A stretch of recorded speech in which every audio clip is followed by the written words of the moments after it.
বন্ধুরা নিচের ভিডিওটা দেখার জন্য তোমাদেরকে অনুরোধ রইল, বিশেষ করে মুসলিম ভাইদের জন্য। हाथ पर हाथ रखकर बैठे हुए हो, पत्थर लाठी डंडे सब रख लिए।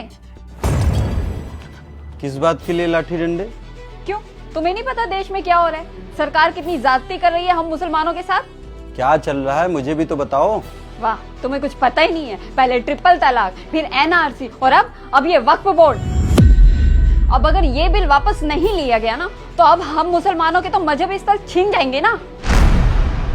तो ना ये दरगाह बचेगी ना मस्जिदें बचेगी, तब हम मुसलमान नमाज पढ़ने कहाँ जाएंगे बोलो।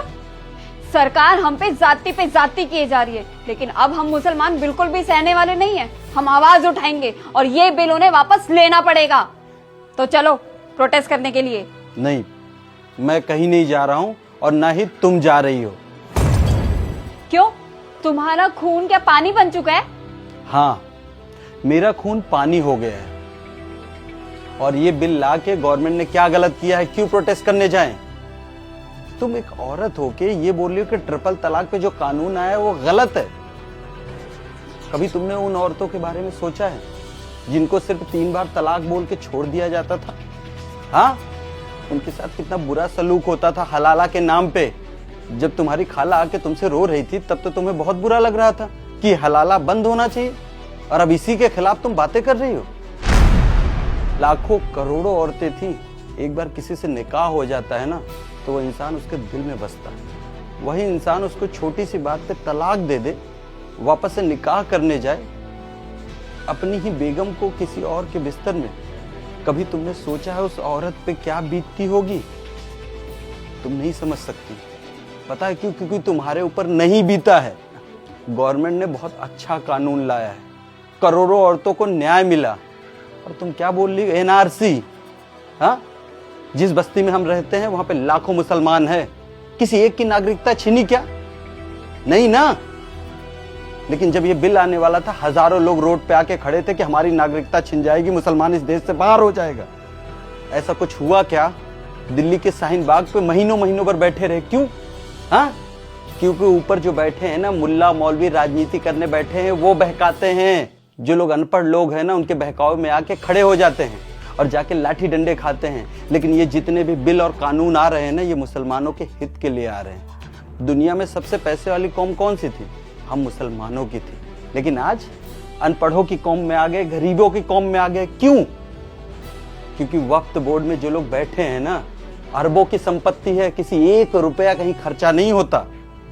लाखों मुसलमान हैं हमारी बस्ती में, लेकिन किसी एक को वक्फ बोर्ड के नाम पे कभी कुछ मिला है? हाँ, नहीं ना। वक्फ बोर्ड से दिक्कत पता है किसको है? जो वहां पे बैठे हुए हैं उनको दिक्कत है, क्योंकि अब उनको मलाई खाने के लिए नहीं मिलेगी।